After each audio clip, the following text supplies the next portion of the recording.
ধন্যবাদ জ্ঞাপন কৰিছোঁ। আপোনালোকৰ শীৰ্ষণত সঁচাকৈ বৰ দুখিত। আপোনালোকক হয়তো আমাৰ নামভাগ শব্দ সংযোগেৰে আপোনালোকক শুনাব নোৱাৰিলোঁ। কমিটিবৃন্দেও অকণমান চাগে তেওঁলোকে মনতে দুখ পাইছে, কিয়নো সকলো মানুহে শুনিব পৰা নাই। কিয়নো আমি সদায় নামলৈ আহিলে আমি মনিটৰ ছেকশ্যনটো লৈ আহোঁ, লগতে আউটপুটটো কেনেধৰণে যোগাযোগ কৰিছিল বা যোগাৰ কৰিছিল সেয়া আপোনালোকৰ বিচাৰ্যৰ বিষয়, সেয়া আমাৰ হাতত নাথাকে বাৰু। তথাপিতো মই বাহিৰলৈ গৈ পেলাই এনেকৈ অনুভৱ কৰিলোঁ যেন মানুহে শুনাই নাই নেকি মোৰ কাষৰ সকলোৱে। যি নহওক, কেতিয়াবা যদি আকৌ এবাৰ আহোঁ সমিতিবৃন্দক এইবাৰে কৈ থৈ গ'লোঁ, আপোনালোকে সকলোৱে শুনাকৈ এবাৰ আমাৰ যোগাযোগ কৰিব আৰু এনেকৈ শব্দ সংযোগ যোগাৰ কৰিলে সঁচাকৈ ভাল লাগিব। ধন্যবাদ।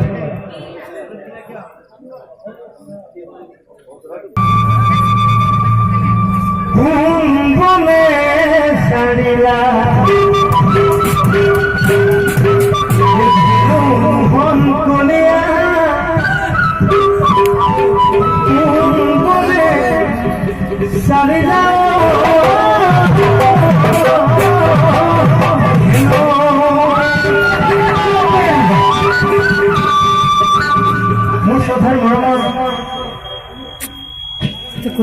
আইসকল আৰু লগতে আজি উপস্থিত কোনো যুৱচামে আজি এনেকৈ ইমান সুন্দৰকৈ বহি আমাৰ অনুষ্ঠান ভাগ ৰ লাগি চাই আছে।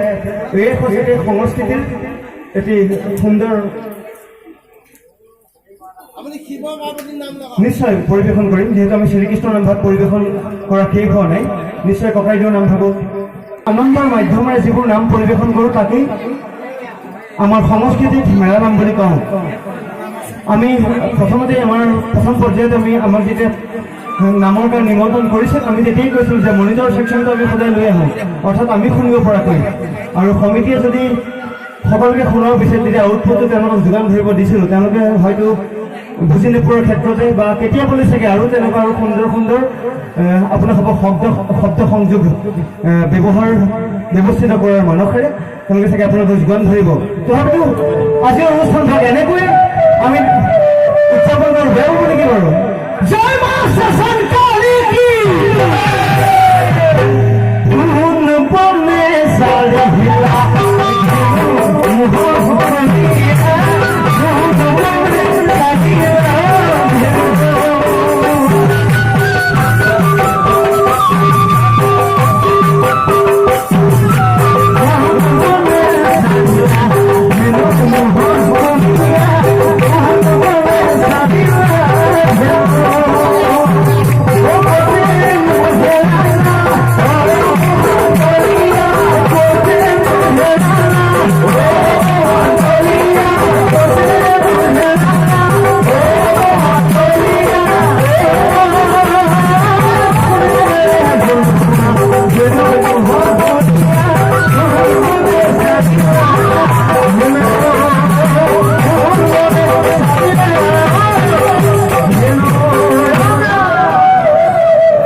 যিহেতু আমি নামঘৰত বা মন্দিৰত আমি সদায় এইভাগ নাম পৰিৱেশন কৰোঁ, হয়নে বাৰু?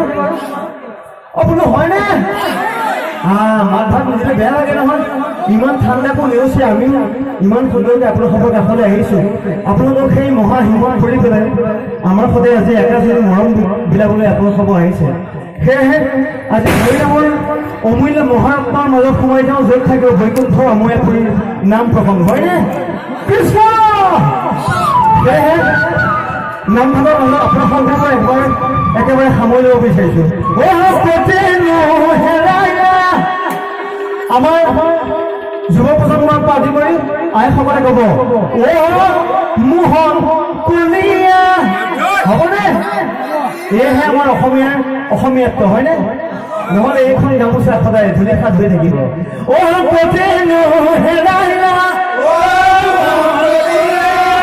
এতিয়া হাত চাপৰি লাগে ইমান সুন্দৰকৈ আমাৰ নৱ প্ৰজন্মৰ মোৰ ককাইদেউ মানে ইমান সুন্দৰকৈ পৰিৱেশন কৰিছে এবাৰ আইসকলৰ মাজলৈ যাওঁ আপোনালোকৰ পৰা হাত চাপৰিটো কিমান দূৰ সফল হয় তাৰ বিচাৰ্য বিষয়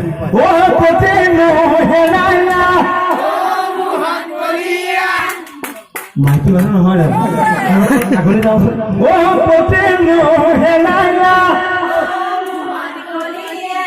এইবাৰ আকৌ ওলাইছে নেকি ন দুই ফালৰ পৰা একেবাৰে শুনি যাওঁ পিছফালৰ পৰা আদি কৰি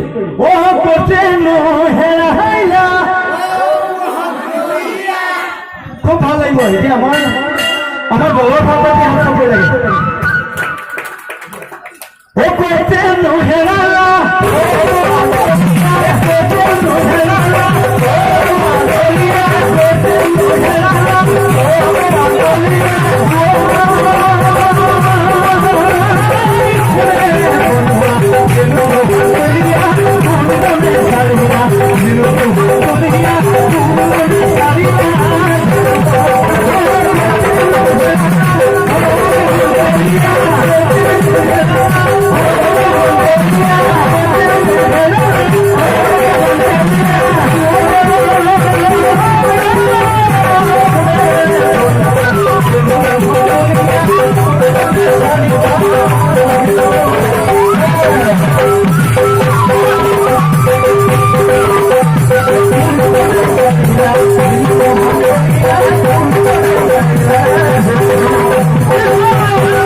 আমাৰ যুৱচামে ইমান সুন্দৰকৈ সহায় সহযোগ কৰিছে আইসকলে মহিলা পেহিলেও বাইদেউ সঁচাইকে ইমান সুন্দৰকৈ সহায় সহযোগ কৰিছে কামপুৰৰে আমাৰ দ্বিতীয়টো নিশাৰ বাবে আহিছোঁ নহয় এইবাৰ সৈতে আমাৰ তৃতীয় নিশা ইয়াৰ আগতে আমি দুটি নিশা আমি পাৰ কৰিছোঁ আপোনাৰ খবৰ মৰমৰ কামপুৰত আজি তৃতীয়বাৰৰ কাৰণে আহিলোঁ সঁচাকৈ আপোনাৰ খবৰ আদৰ ৰস সঁচাকৈ খুব ভাল লাগে আমাৰ কামপুৰত বা কেনেকৈ ৰাস হয় সেয়া বিচাৰ্যৰ বিষয় আমি নলৈ পৰা আমি কেনেকৈ ৰাস শিকাওঁ মোৰ শ্ৰদ্ধাৰ মৰমৰ ককাইদেউ প্ৰগতি শিল্পী সংঘৰ মোৰ শ্ৰদ্ধাৰ মৰমৰ ককাইদেউ প্ৰগতি শিল্পী সংঘৰ পৰিচালক এই জুমতিদা আছে খোল বাইদেউ পৰিচালক মহোদয় আৰু লগতে মোৰ শ্ৰদ্ধাৰ মৰমৰ ককাইদেউ এই পুৰণি গুণৰ পৰা জুনমণি বৰা আৰু এই পুৰণি গুণৰ পৰা জয়ন্ত চমুৱা তেখেতসকলৰ নেতৃত্বত মোৰ শ্ৰদ্ধাৰ মৰমৰ ধন ভৰালী এয়া বগীৰাম বৰদেৱ সদানন্দ বৰা মেমৰীয়া তুলেন্দ্ৰ বৰাৰ প্ৰাঞ্জল প্ৰদীপৰ পৰা আদি কৰি মোৰ শ্ৰদ্ধাৰ মৰমৰ ককাইদেউ বৰা ডাঙৰীয়াৰ নেতৃত্বত আমি প্ৰগতি শিল্পীখন গাই এনেকৈ ৰাসৰ মাজলৈ সোমাই যাওঁ। আজি যিহেতু শ্ৰীকৃষ্ণৰ নাম প্ৰসংগ কৰি আছোঁ, তাৰ মাজতে যেহেতু ৰাস ভাৱ এটা সকলোৰে মনত আহিছে, যিহেতু ঠাণ্ডা বুলি ক'লে ৰাসৰ পৰিভাৱটো বেছি হয়, পৰিসৰটো বেছি হয়। তাৰ মাজতে আমি ৰাসকণ এনেকৈ নামৰ মাজতে পৰিৱেশন কৰিব পাৰোঁ নেকি, যদি আপোনালোকৰ আজ্ঞা পাওঁ?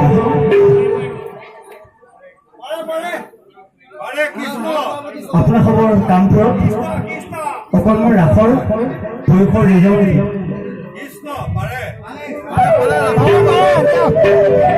আমাৰ গোপিনীসকল একদম থমথম বদন হৈ বহি আছে নেকি? ধেমালি কৰিছোঁ, আমি আজি গোটেই ৰাসখনটো গাব নোৱাৰোঁ। অকণমান ৰাসৰ এতিয়া আভাস মোৰ শ্ৰদ্ধাৰ মৰমৰ ককাইদেউৰ নিবেদিত কিছুমান সংগীত মোৰ আৰু আমাৰ সৃষ্টিৰাজিৰ মাজতে আমি প্ৰতিখন ৰাসতে কিছু এতিয়া অংশত শ্ৰীকৃষ্ণৰ গুণানু কীৰ্তনৰ মাধ্যমেৰে আমি এখন ৰাসৰ নিজাববীয়াকৈ সুৰ সঞ্চাৰ কৰোঁ। প্ৰতিটো সময়ত আহা সখী আহা এনেধৰণৰ গীতবোৰৰ পাছতে আমি তাৰ মাজতে আইসকলৰ পৰা আদি কৰি যুৱক আমি ভাল পোৱাকৈ কিছুমান অলপ বেলেগ ধৰণৰ কাৰিকৰীৰ মাধ্যমেৰে কিছু আমাৰ ৰাসখন উদযাপন কৰোঁ। কেনেধৰণে কি কৰোঁ সেয়া আপোনালোকক কেতিয়াবা যদি আপোনালোকক লগ পাওঁ, কেতিয়াবা আপোনালোকৰ আগত পৰিৱেশন কৰিম। আজি অকণমান থুলমূল কৰি ৰাসৰ মাজলৈ সোমাই যাওঁ। বোলো কি কৰে গাঁৱনে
আজি গকুলত মহামিল প্ৰাণ ভৰি নাচে গোপীগণ। অকণমান বাগানীয়া ষ্টাইলত আমি অকণমান পৰিৱেশন কৰি চাওঁ। আমাৰ বোধ কৰোঁ সকলো আইসকলে ভাল পাব। নতুন প্ৰজন্মৰ লগতে সুন্দৰভাৱে সকলোৱে অকণ একেলগে গোকুল কুলিয়া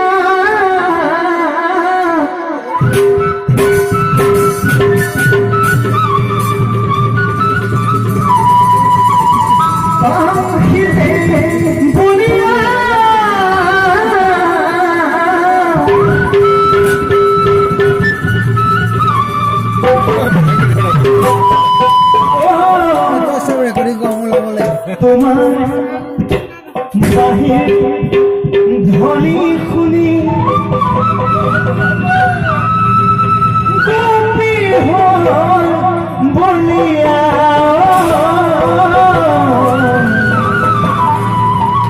তোমার বাহির ধ্বনি শুনি গোপী হল বলিয়া